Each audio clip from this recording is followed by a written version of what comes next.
It's Adam here for PC Monitors, and in this video I'm going to be taking a look at the ASUS ROG Swift OLED PG34WCDM. As usual for video review, what you see depends on my camera, depends on the processing done by my video editing software, the processing done by YouTube, and ultimately, and very importantly, the screen that you're viewing the video on, so it doesn't accurately represent what the monitor would look like in person. You can find a link to some other videos using this monitor and relevant articles in the description of the video, alongside information about how you can support the work that we do. Be aware that liking the video, subscribing to the channel if you haven't already, they are nice ways of showing your support. This monitor uses a 34-inch or 33.94 inch, so close enough, OLED panel from LG Display. So this is an ultra-wide 21:9 aspect display. It has an 800R curve, which is a steep curve. You can probably see that straight away in the video. It looks like it's pinched in the middle. You don't actually see that pinching like that when you're looking at the monitor firsthand, but it is worth just discussing the curve a little bit because it's of course an important feature of the monitor.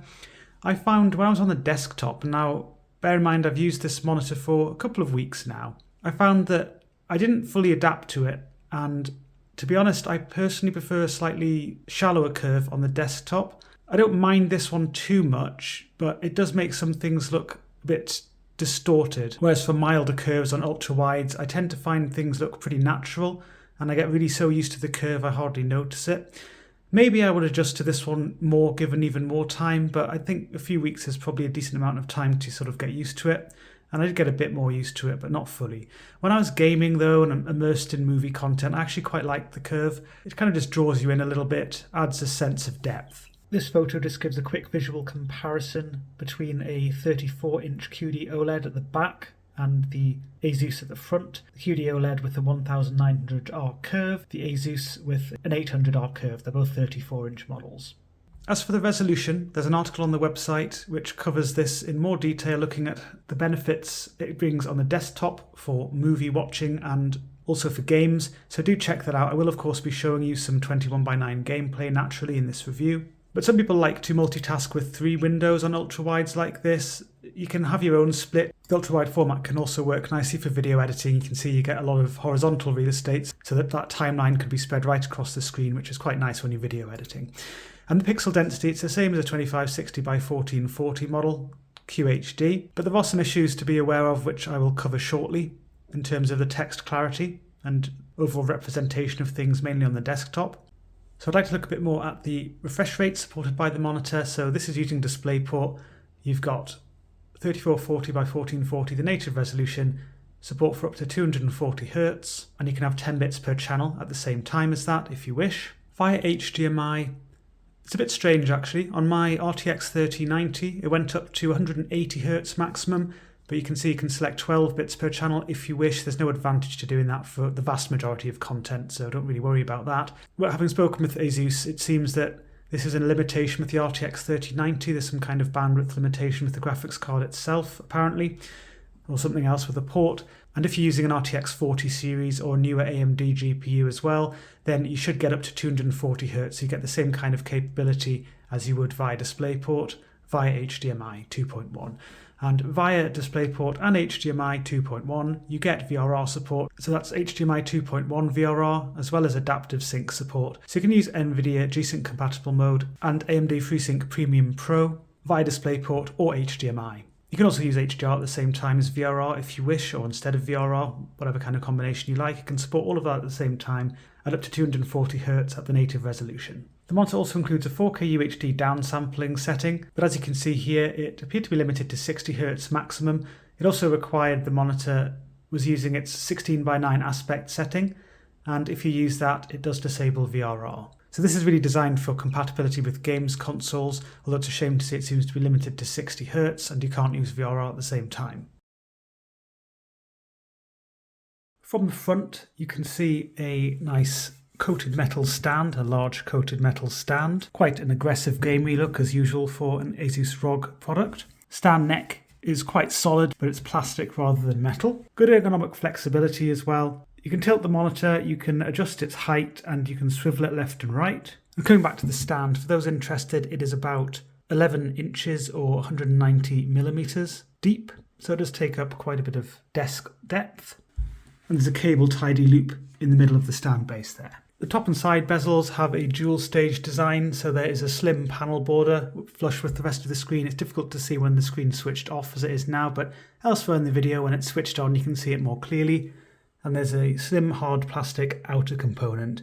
There's also an active area that's used for the screen move feature, or the pixel shifting, so an over-provisioning of pixels in other words, as one of the image retention mitigation measures of the monitor, or OLED care if you prefer. The monitor has what I would classify as a medium or relatively light matte anti-glare screen surface, so this offers good glare handling. If you get glare patches because you've got some direct light striking the screen, you'll generally find that they're diffused quite well across the screen. Because of the curved nature of the screen, those glare patches can stretch across the screen from various angles, particularly from sharper angles. But usually from a direct viewing position, it's not a problem unless you've got quite a nasty lighting environment and you've got lots of light behind you striking the screen surface, which isn't ideal regardless of screen surface. But the good glare handling does mean you can brighten the room up a bit more than some other screen surfaces. I want to just quickly show you the lighting features. I've already shown you one, that little ROG Swift logo. That's actually the power indicator. You can turn that off if you prefer. So there's a little pixelated ROG Swift eye at the rear. There's also light in motion, and that's a little red projection onto the desk beneath the monitor. 3 different brightness levels, that's level 2 and that's level 3. At the rear, multiple different textures of dark plastic. The OSD controls, and they're explored in a separate video, the OSD video. There's another view of that cable tidy. So the central area there includes a heatsink, so this monitor doesn't have an active cooling solution, it's all passively cooled. There's a little red cover here, that's just for a USB 2 port, and that's supposed to be used if you want to be using this little tripod mount, there's a little screw mount at the top of the stand there, so you can have a camera there, plug it in with USB. You can see the tripod design of the stand more clearly, so those legs, brushed metal, quite like that, quite a solid feel to it. I like it in terms of the sort of premium feel, I should say. The ports face downwards. You've got DC power input, so there is an external power brick. It's a reasonably chunky power brick design, as you can see here. It's around an inch thick or tall, if you like, but it's pretty long. There's an SPDIF or SPDIF output if you prefer. There are 2 HDMI 2.1 ports. There's a DisplayPort 1.4 port with DSC. There's a USB-C port, and that has DisplayPort Alt mode, 90 watts of power delivery and USB upstream. And there's a USB 3 downstream port plus Type B upstream. So that means there are 2 upstream ports between the USB-C and the Type B port, and this monitor does have some KVM functionality. Beware that the monitor does not include any integrated speakers. Here you can see the subpixel layout of the monitor. It uses a red, white, blue and green subpixel layout. You may be able to see that if you look closely at the image. I will show you something which shows this a little bit more clearly. But basically this is a non-standard layout, although it's standard for WOLED at the moment, and that means that there are some issues with text clarity and also fringing. It's not just text clarity. These are mainly things which you might notice on the desktop. I certainly do. I find it a bit bothersome on the desktop, if I'm honest, but not everyone does. It's quite subjective. But if you want to learn more about this fringing, there's an article all about that, which is linked to in the description of the video. It also goes through the issues which QD OLEDs can have with fringing for comparison. And this image shows the subpixels of a WOLED like this individually lit, so you can see red, white, blue and green more clearly. Moving on now to the calibration of the monitor, so the top table there shows various different conditions, white point measurements and central average gamma readings. These were taken with the Datacolor SpiderX Elite colorimeter. For some of the white point measurements you can also see in brackets green push. On this monitor that was never an extreme green push, but it was a slight green push. That means that the green channel is a bit too strong, so it's not super obvious or obnoxious by eye, although I did notice it before I actually took any readings with the colorimeter, so I could notice it by eye. You do adjust to this to some extent over time. It just ideally wouldn't be there. So out of the box, racing mode, factory defaults, the white point was too warm, 5921K. But the gamma tracking was good, and I'll look at this in a little bit more detail shortly. sRGB Cal mode, which is a bit of a strange setting. There are 2 different sRGB emulation settings on this monitor, sRGB Cal mode and display color space sRGB. So The cal mode is more restricted, and I go through this in the OSD video and the best settings video if you're interested, but I would recommend just sticking to display color space equals sRGB for sRGB emulation. So in the review, when I'm referring to sRGB emulation or an sRGB gamut clamp, I'm actually referring to setting the color space to sRGB. The monitor includes a factory calibration report. It's a little bit confusing. You'd think that sRGB cal mode would be the main sort of setting which they've calibrated, but this says measurement mode sRGB/racing on it, which kind of implies that they're using the sRGB color space with the racing preset. But this just shows compliance in terms of the color gamut. It shows it being clamped. It shows how they've calibrated with respect to gamma, some delta E readings for color accuracy, and grayscale tracking. So back to the table, you can see display color space equals DCI-P3 as well. The DCI-P3 setting on this monitor requires that you have a numbered color temperature selected. So user causes it to emulate sRGB instead.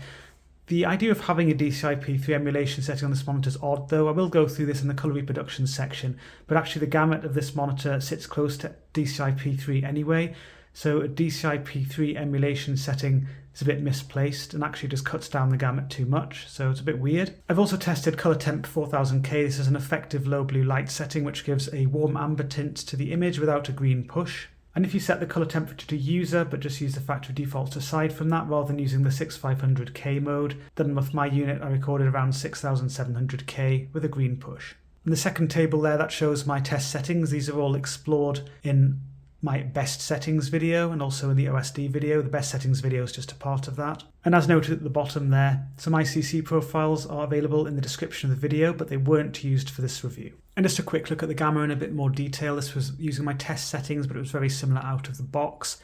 And unlike some OLED monitors, there wasn't significant difference in the gamma depending on the brightness you set. There was a little bit of difference, but nothing which really needs to be analysed in any more detail. The gamma tracking on this monitor sits quite close to the 2.2 curve.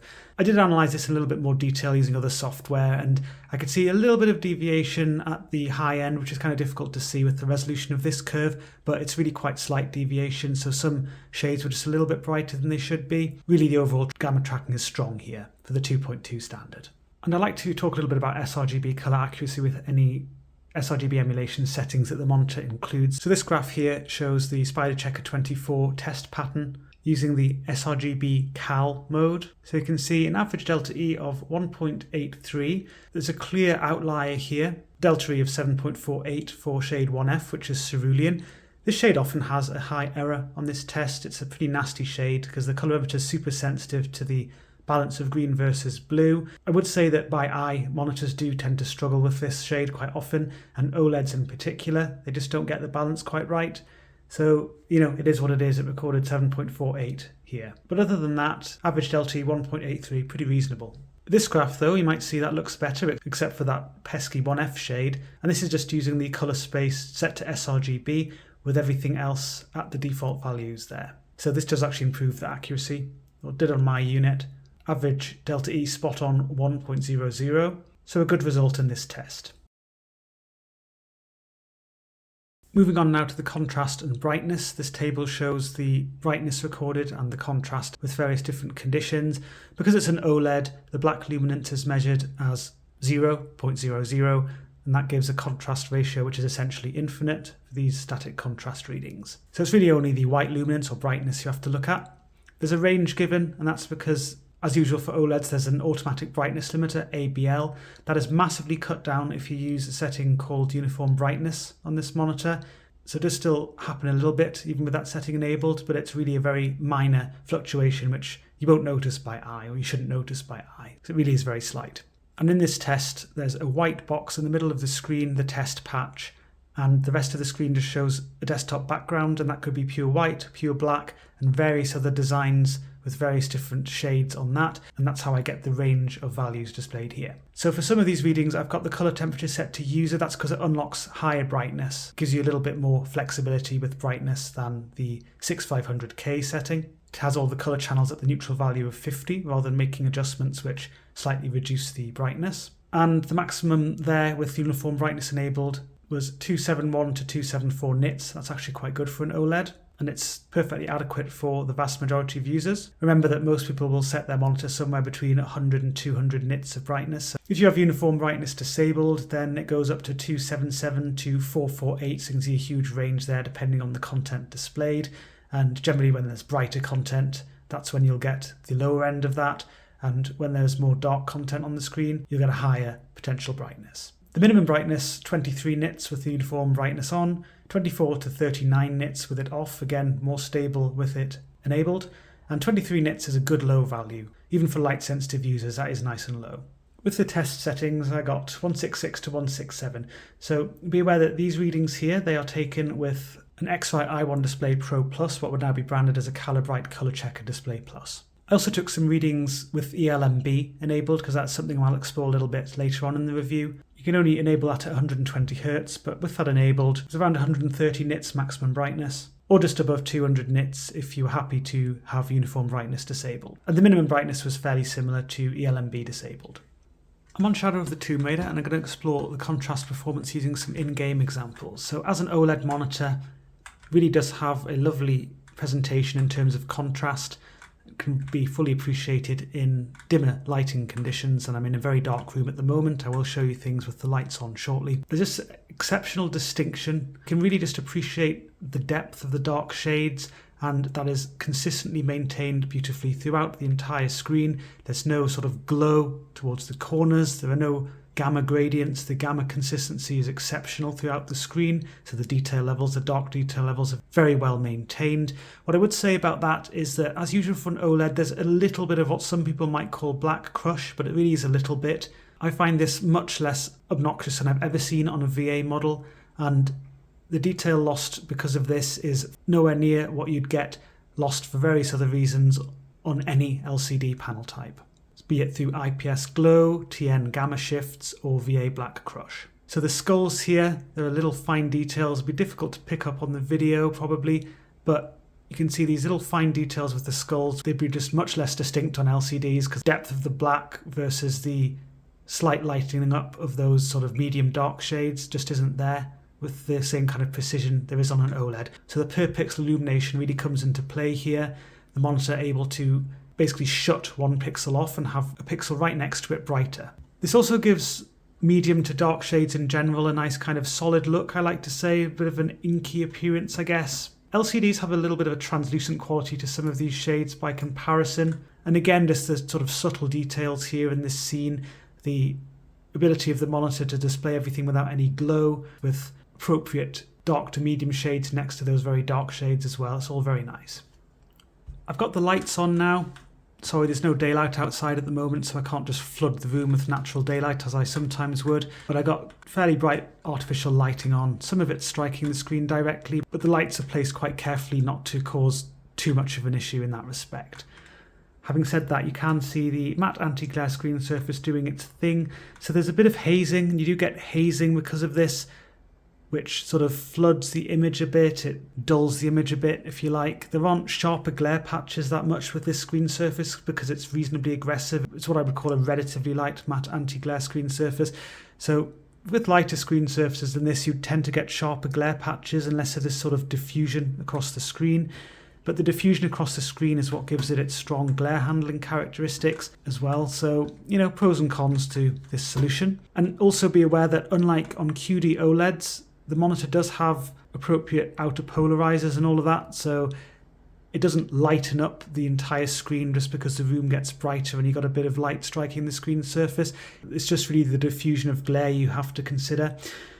So this screen surface could work better than QD OLEDs for some people. With the lights out again, just for comparison, again it's easier to admire those little details. Usually with LCDs, I'd say how lighting the room up a bit can be advantageous because it sort of takes the edge off the weaknesses.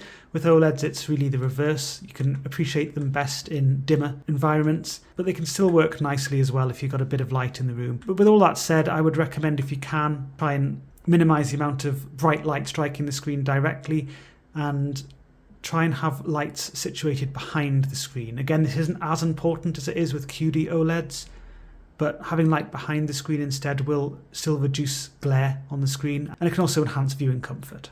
I'm also aware of this matte screen surface when I'm looking at lighter content because there is a bit of a grainy look to that, something which I'm quite sensitive to. Not everyone will notice this so much. And there's a bit of a kind of layered appearance in front of the image as well because it's not particularly light matte screen surface. Personally, I prefer lighter matte screen surfaces than this, and I'm quite a fan of glossy, to be honest. Again, these are just my preferences, and as I said, the glare handling on this one is good, and not everyone's going to care about the graininess. I'd also add that it isn't the worst graininess I've seen, isn't like a really heavy smeary graininess or anything like that, but it does have a more of a sandy quality than some matte screen surfaces. I'm on Lagom, lagom.nl, the website, and the test for viewing angles.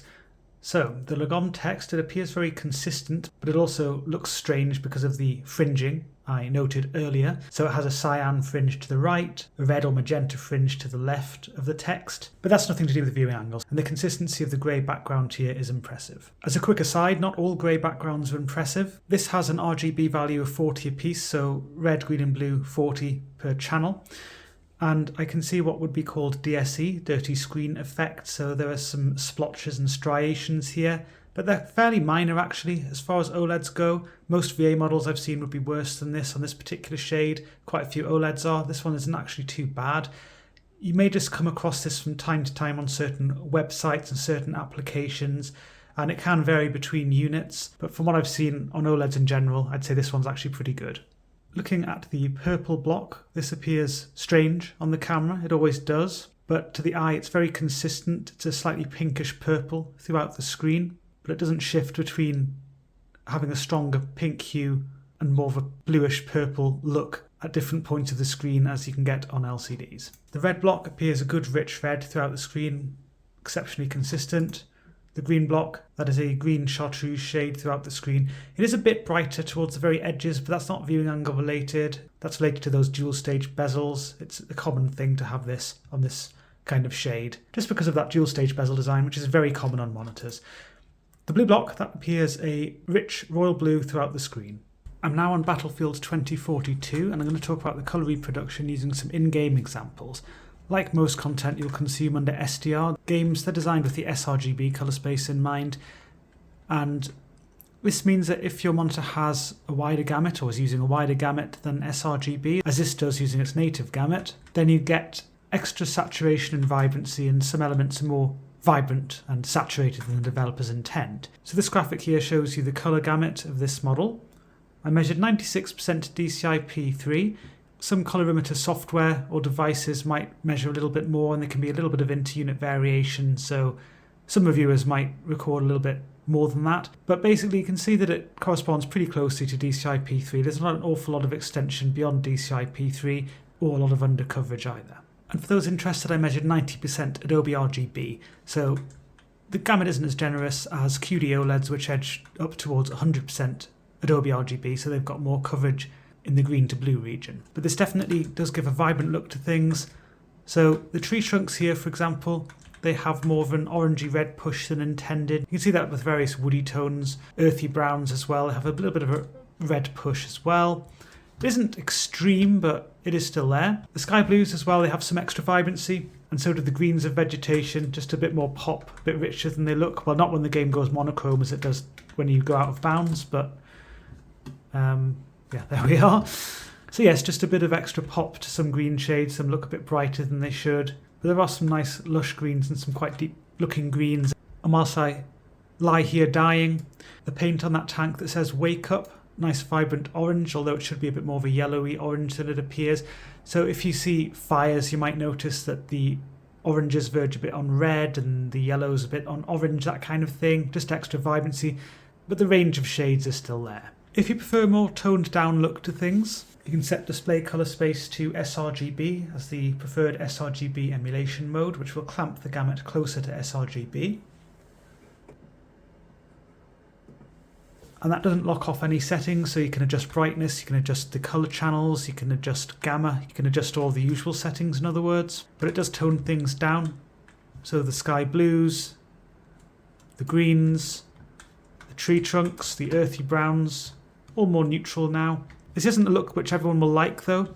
So the gamut now, it's at 96% sRGB, so there is a bit of under coverage but very little over coverage. So this is a good sRGB emulation mode, and I did talk about accuracy earlier, and it was good in that respect as well, and the flexibility really helps if you want to fine-tune things. So it's definitely a nice sRGB emulation setting. Some people will prefer the native gamut for extra vibrancy, extra pop, but I did want to touch upon that DCI-P3 setting as well. So remember, you have to have color temperature set to a specific value, not user, when using this setting. So as I showed you earlier, the color gamut corresponds closely to DCI-P3, and aside from the fact that you need to use a set color temperature, you can adjust things like brightness and gamma using the DCI-P3 setting, but I don't really see a lot of point to it. So here's the gamut on the screen. You've now got 93% DCI-P3 coverage, so less than the 96% I recorded using the native gamut, which was pretty close to DCI-P3 with really no overextension to speak of. So it's really a bit overzealous with the clamping, and given the native gamut, I don't really see the point, but it's there if you want to use it anyway. There we are, back to my test settings. So if you're using this monitor for color critical work, then the sRGB emulation settings certainly can be useful. If you have your own colorimeter or similar device, then calibration always will get you the best results. You might want to use the full native gamut just so you can get 100% sRGB coverage, but you're not going to miss out a huge amount if you use sRGB emulation. The fact it's very flexible on this monitor does certainly help. If you want to be editing within the DCI-P3 space, then naturally the full native gamut is going to be useful. I wouldn't say that 90% Adobe RGB is particularly good for editing within that space. You're better off with the QD OLEDs or potentially an LCD alternative instead. And the strong colour consistency is very useful for colour critical work or colour accurate representation. It's also useful in games, keeps things looking very much the same regardless of the on-screen position. And for that matter, if you happen to be viewing the monitor off angle, the viewing angle performance of this monitor is exceptional, as usual for OLED. Slight shifts you see are really just the camera compensating. To the eye, it's really very consistent indeed. And there was a little glare patch you might have briefly seen from one of my lights when I was at an extreme angle. So it really is like looking at a painting, except that, of course, if you're looking at this particular screen off angle, the 800R curve is quite noticeable. And again, there was that glare patch when I went off angle. You can get glare stretched across the screen in a somewhat unpredictable way when you're looking off angle. So although the viewing angle performance is excellent, you do have to be aware of the other limitations. I'm on Shadow of the Tomb Raider. I'm running the game under HDR. And in terms of the setup of the monitor under HDR, that is covered in the best settings video. Just as a quick reminder, the default brightness is set to 90. I like to set that to 100. It gives a bit of a boost without clear negative consequence. But if you do notice some things just looking not quite right, but they seem to at 90, then just use the default of 90. Some elements are slightly over brightened, so it does affect the PQ curve slightly at 100, but honestly, this isn't something which I think most people are going to notice at all. Uniform brightness, you want to have that disabled, which significantly brightens the image. With that enabled, it's not really HDR-like at all in terms of its brightness levels. Of course, if that appeals to you, then fair enough. But as I mentioned in the best settings video, it doesn't work quite the same as it does under SDR, so there's still some fluctuation in brightness, even if you're using uniform brightness, but it is going to be lower fluctuation than with uniform brightness disabled. And for HDR setting, I like to use Gaming HDR, again explored in the best settings video. Console HDR does have its place as well. Some people might prefer playing around with that. But Gaming HDR is really a very good general setting, and you can get the most out of the monitor in terms of its brightness and all of its HDR capabilities, really. So speaking of HDR capabilities, the table here shows the brightness recorded at various different patch sizes. So for those that aren't familiar, 1%, 4%, 9%, 25%, 49%, or 100% white. So that's a white block in the middle of the screen, or in the case of 100% white, the entire screen is white. I use a YouTube HDR brightness test, so it's a little bit different. Some people will use Kalman pattern generator, so some of my figures might be a bit different to what you see on other reviews. So Kalman pattern generator will take a reading at a very specific point in their test, whereas I take true peak readings, meaning the highest value recorded at any point when that patch is displayed, except for the 100% white window, which is sustained, so that reading is taken after around 30 seconds. But anyway, you can see the usual kind of OLED behavior in terms of smaller window sizes allowing the highest brightness, then it tapers off, and there's a particularly strong reduction by 25% white, and then a further reduction beyond that. So this graph is a nicer way of presenting the data, I feel. And the purple line shows the Dell Alienware AW3423DW. This is just a typical QD OLED performance, just for comparison. So you can see that the ASUS peaks a bit higher. 1258 nits I recorded, that's actually pretty impressive for an OLED. The QD OLED was a bit stronger, a 4% window, and other than that they kind of intertwine a bit like two, well I was going to say two snakes, but I know some people don't like snakes, so let's just stick with like two lines on a graph. So in practice, scenes like this are represented nicely. So the first thing you will notice, or I notice when I look at the screen, the black depth is excellent for the cracks in the rock here and the little shadow details. And there's a lovely nuanced shade variety, actually a lot better than under SDR. And the monitor is able to use 10-bit color processing for HDR10 content like this, which enhances the variety of subtly different shades. And also the medium shades are represented very nicely, the brighter shades, and this can all be next to each other, very dark shades, much brighter shades, or somewhat brighter shades, because of the per pixel illumination. It's like having millions of dimming zones on the monitor. Very bright here as well. Well, not very bright because the game's not going for its maximum brightness here, but nice clear daylight look and really excellent contrast between that and the much darker shades. Diving into the water.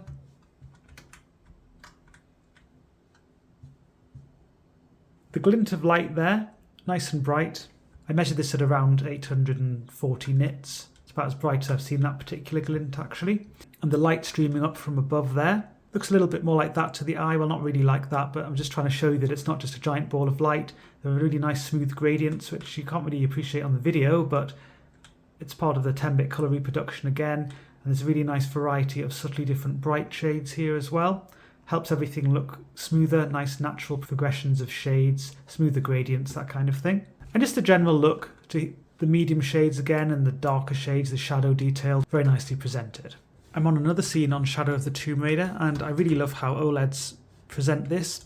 So again, the very dark and medium shades beautifully presented with the per pixel illumination and 10-bit color reproduction, lovely nuanced shade variety, and then the bright shades mixed in contrast really nicely, very eye-catching look to this glint on the water surface. I wasn't able to actually record the brightness of this because it changes too much and it's a bit small for the colorimeter's sensor area. Something I do like to point out though, with this being a WOLED, is that this light has a very bright white core, and that's really nice, but surrounding it, it should look more blended. It should look a blended silverish purple, whereas it looks a bit rougher. I can't really see this on the video, however, it does capture the distinct layering, the various different shades you can see isn't presented smoothly. The reason for this is not actually because of the calibration of the monitor. If you lower the brightness, it becomes somewhat less apparent, but it's still there to a good degree for really bright elements like this. And that's because the monitor does not have a strong color volume. It's using the white subpixel to present the brightness. So that's what it uses for that lovely white core, but it can't display saturated shades at the same time because that white subpixel dilutes the color volume. It completely drowns out the red, green and blue subpixels, in other words. So it's very different to a QD OLED or for that matter an LCD, where the brightness will shine straight through a colored filter. Now this isn't something that everyone's going to notice. It isn't really particularly obvious in this example because it's mainly white anyway, or it's supposed to be a bit off-white, and to be honest, most elements you'll see under HDR are like that. They don't really need strong saturation and brightness at the same time. But if you think about games with spell effects, bright flames, fireworks, those are examples where really it would be nice to have strong saturation and brightness at the same time. And you definitely can see a difference, or I certainly can, between this and QD OLED in that respect. I'm on Cyberpunk 2077 running the game under HDR. I just wanted to show you this for a bit of variety really, and also because I like to use this scene to talk about ABL, automatic brightness limiter behavior, because it shows it off really well. So if there is a relatively small amount of bright shade on the screen, this is a bit like I was testing before with the smaller window sizes, the monitor can pump out really nice brightness. So for the daylight there, really nice and bright. If however you show more of that daylight, it actually remains pretty bright here, but when it gets to this kind of level, there's a definite dimming down, the ABL's kicking in, so there's a big difference between this and that. Difficult to show you on the video, however, if you look at the HUD elements, they're brighter here, than they are here. And that's not just the camera, that's actually something you observe by eye. You also can see it with the concrete barrier. It's not captured so well on the video, it's easier to see with the HUD elements really.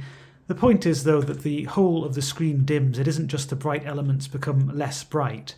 That's how the ABL works. It is a power limitation with OLEDs, it's a common thing. Something which hopefully they can overcome sometime, but the time is not yet. I'm on Battlefield 5 and I just like to quickly show this scene. This is one where mini LED monitors are more impressive because there is enough bright shade so that the ABL kicks in quite heavily on OLEDs, including this one. So the sun there, I recorded that at 394 nits. Of course it depends on the exact position, but it's roughly around 400 nits.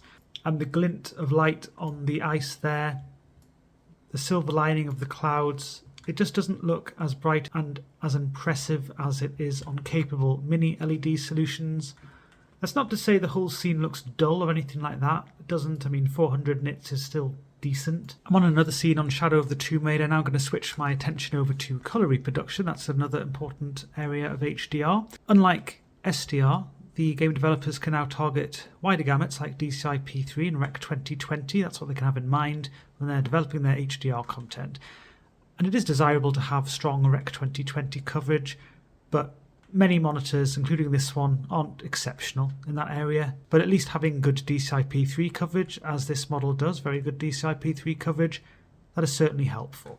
And when you combine this with the per pixel illumination of the OLED, it can really help it deliver good shade depth where appropriate. Again, there is this colour volume issue like I talked about before for the particularly bright saturated shades. They aren't actually as saturated as they should be. They appear more pastel than they should, but most colourful elements won't have that issue because they won't be bright at the same time, or not very bright. So yes, there are some nice lush greens here. Nice vibrant look to the green leaves here. The greens aren't as lush as I've seen on some models, but they would have a wider colour gamut than this, more Adobe RGB coverage, but they're certainly on the vibrant side still. The monitor doesn't show that oversaturation it does under SDR, so Laura's skin and the fire there, and the glow of the fire. Under SDR, this all has a richer look, too strong a red component. In the case of Laura's skin, she just looks too tanned really, too much of a rich look. But under HDR, much nicer representation. Aside from colour volume and the fact that the Rec 2020 coverage isn't quite as high as on QD OLEDs, I don't have any major complaints really in the colour department on this monitor. It represents things nicely and does have an appropriate look overall. Really nice variety, good level of saturation on the whole. So whichever way you cut it, a really nice HDR experience on this model. I'm on Battlefield 5 now and I'm going to talk about the responsiveness of the monitor. This monitor has a 240Hz refresh rate. I've got the game running at 240 frames a second. You can see that as a little green number towards the top right. So I'm making the most out of the monitor in this respect. When it comes to responsiveness, this high frame rate, high refresh rate combination brings with it two main advantages. One is that it improves the connected feel. That describes the precision and the fluidity you feel when interacting with the game world. That's something which is also aided by low input lag. This monitor has exceptionally low input lag. I measured 0.95 milliseconds, really impressive, so exceptionally low signal delay, so a really fluid feeling to everything. The other advantage of this high frame rate, high refresh rate combination is that it greatly decreases the perceived blur due to eye movement. So you've got the monitor potentially outputting up to 4 times as much visual information as a 60Hz monitor, or this monitor running at 60 frames a second, and twice as much as a 120Hz monitor, or this monitor running at 120 frames a second. There's an article on the website looking at responsiveness, and it explores the concepts in detail, but basically most of the perceived blur you observe on a monitor is linked to the movement of your eyes, and that's closely tied to the refresh rate of the display, assuming a suitably high frame rate as well. The other aspect considers pixel responsiveness. So there's a photography technique explored in the article called Pursuit Photography, which captures both elements of perceived blur very nicely. So here you can see Pursuit photographs with the monitor set to 60Hz, 120 and 240Hz. The monitor as an OLED doesn't have an overdrive control that you have to worry about, but you can see an exceptional performance without any visual weaknesses when it comes to pixel responsiveness. So there's no trailing behind the UFO. And even the little internal details, particularly at 240Hz, where you can see things sharpen up more and more, they're nicely defined. And actually to the eye, the black lines of the UFO even crisper than they appear here, and the white notches can be counted.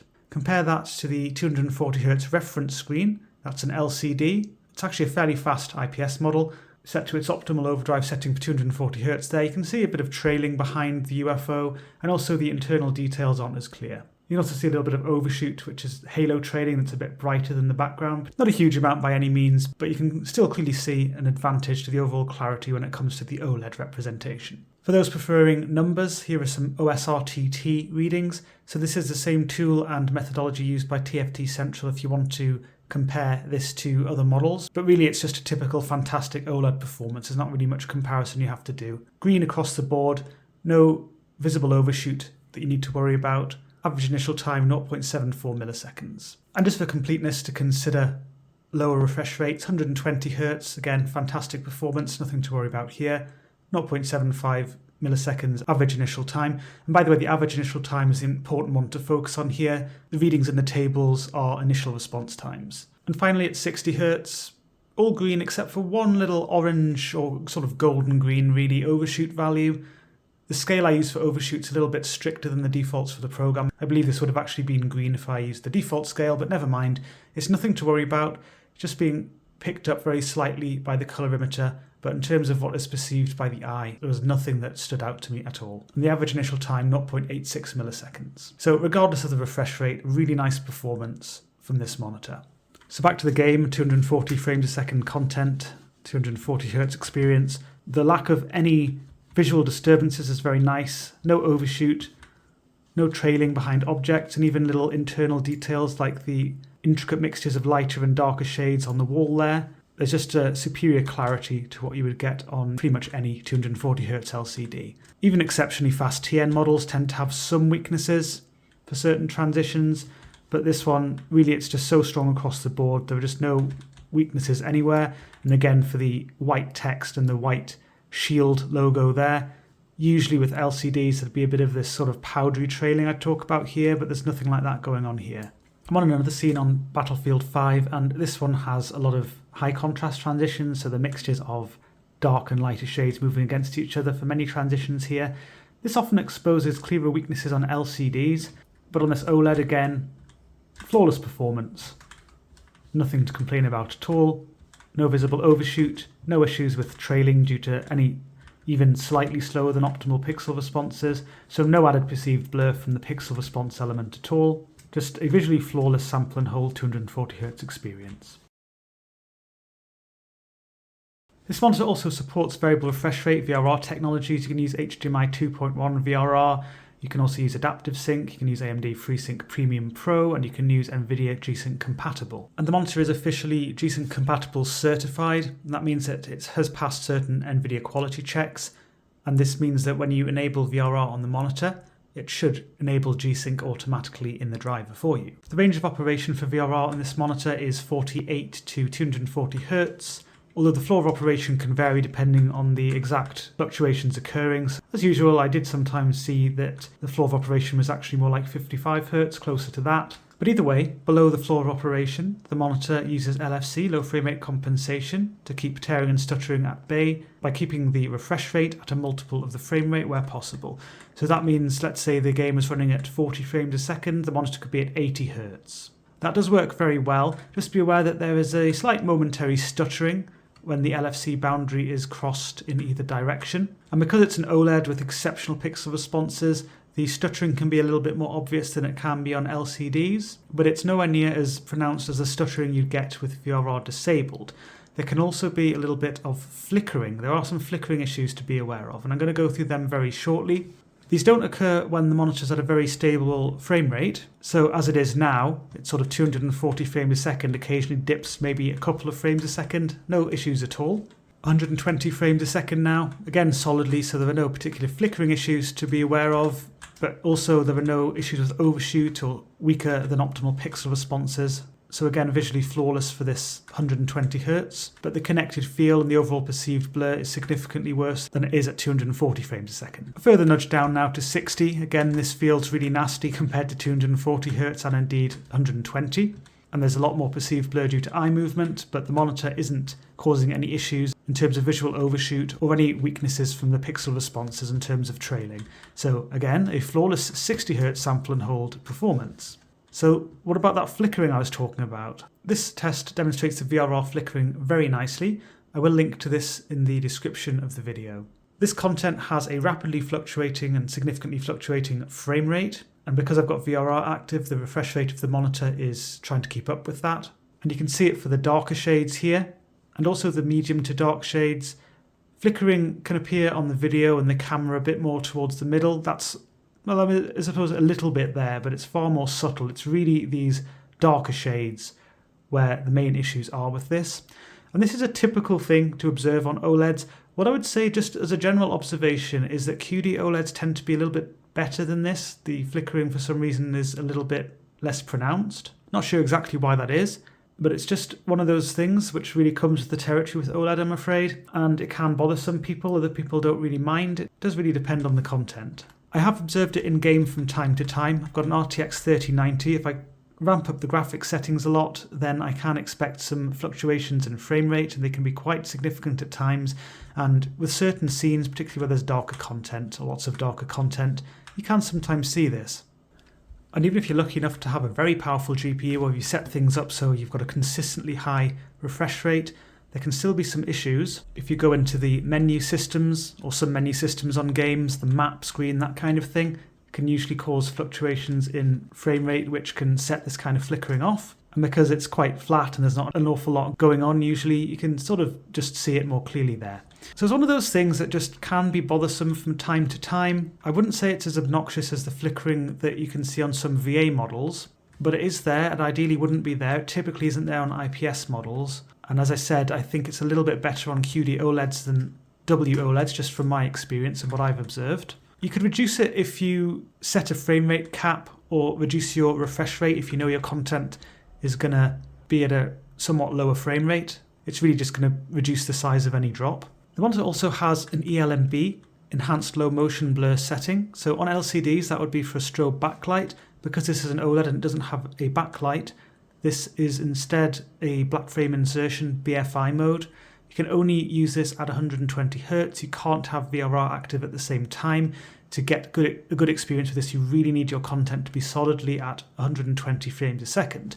I'm not going to activate ELMB because you can't see anything useful in the video. However, I can show you what it does on pursuit photographs. So here, just as a reminder, you've got the monitor running normally at 120 Hz, 240 Hz, and 120 Hz with ELMB. You may notice straight away that 120 Hz ELMB and 240 Hz looks rather similar. Slight edge and clarity to ELMB, and I would say when you're looking at faster paced content, there is a little bit of an edge with ELMB versus a static 240 Hz. And remember that this is with 240 frames a second versus 120 frames a second. So I would really look at ELMB on this monitor as a way of getting a better experience in terms of your perceived blur if you only can get up to 120 frames a second on your content. And really what it's doing is it's inserting a black frame for half of the time.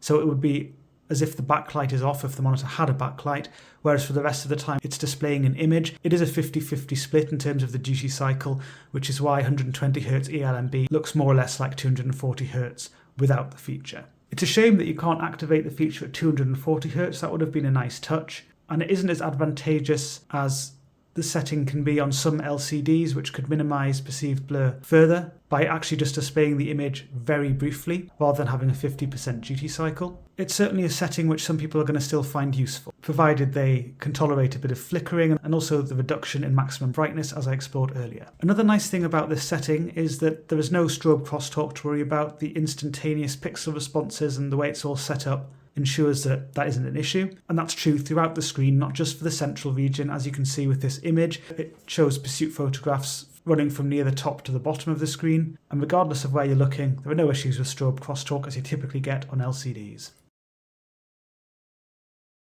To wrap up then, usual ROG Swift styling, so quite a premium feel and some would say look to the screen. Bit gamery for other people, but that just comes with the territory here. I do like the solid feel to the stand base, even if it's a bit larger, but I'm still a fan of the brushed metal. Nice solid feel to that.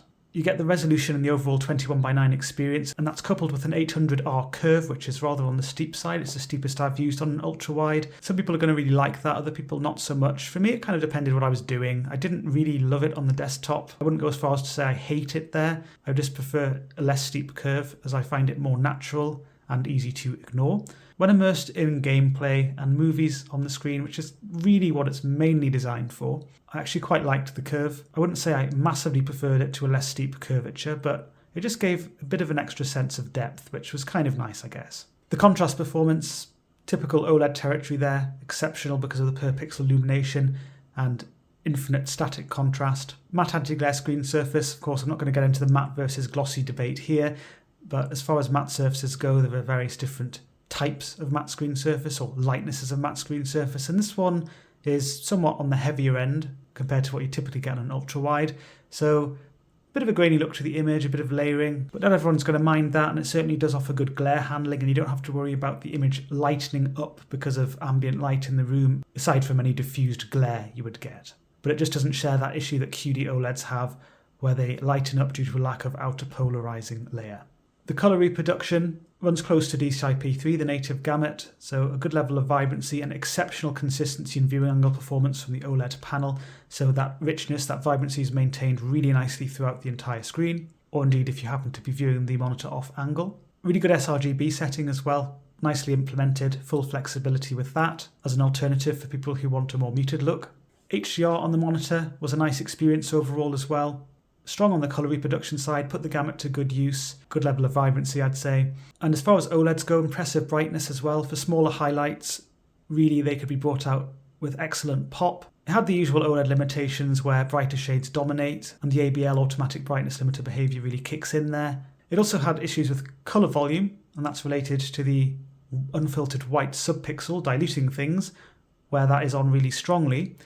And that overpowers the red, green and blue subpixels completely, and that means that the monitor can't display very bright and highly saturated shades at the same time. Most elements you see under HDR would be more or less like you can see in this image. This isn't an HDR image, I'm just using it as an example. You see those little lights around the trees and the lights in the office buildings in the background. They don't require high levels of saturation. The monitor would be able to cope with that kind of thing quite well, although there might be a little bit of dilution to some of the colours even there. It's really where you've got things like fireworks, spell effects, lava, that kind of thing. Elements where QD OLEDs can show excellent saturation and brightness at the same time, but WOLEDs simply can't. The responsiveness of the monitor, very impressive, absolutely no complaints with that in terms of the pixel responses. No issues with overshoot, no issues with slower than optimal pixel responses, and it is nice to have 240Hz on an OLED. There's also an ELMB setting for 120Hz if you want to get sort of a 240 frames a second level of clarity even from 120 frames a second content, with a few added restrictions. VRR worked on the monitor, not with ELMB, but without ELMB. There were issues with VRR flickering, as I typically observe on OLEDs. But aside from that, it worked exceptionally well because you don't have to worry about overshoot as the refresh rate dips. There's no overdrive to concern yourself with. So yeah, I can see this monitor ticking quite a few boxes for some people. It's priced at around $1,300 so it's not a cheap monitor, although it's not super expensive, I guess. Personally, I prefer the QD OLED experience, as I find the fringing less annoying on the desktop. I also prefer the milder curve on the desktop, I would say. And I do prefer the HDR experience on QD OLEDs a little bit more. And I do prefer the HDR experience on QD OLEDs a bit more. I do really notice the colour volume difference, as I was talking about just before. I also prefer the glossy screen surface, not just for HDR, but just in general. But I can control my lighting conditions well, and the matte screen surface is certainly more forgiving if you can't. As far as matte screen surfaces go, there are certainly lighter options out there with a smoother finish. And that would have been my hypothetical preference on the matte side over the stronger glare handling offered here. But these are just my personal preferences, and for some the higher refresh rate and perhaps even more aggressive curve or matte finish will really sway them and make this ASUS a really appealing option. So that's really all there is to the ASUS ROG Swift OLED PG34WCDM. Additional videos with this model and a few relevant articles on the website are linked to in the description of the video. You can also find information about how you can support the work that we do there. Be aware that liking the video, subscribing to the channel if you haven't already, they are nice ways of showing your support.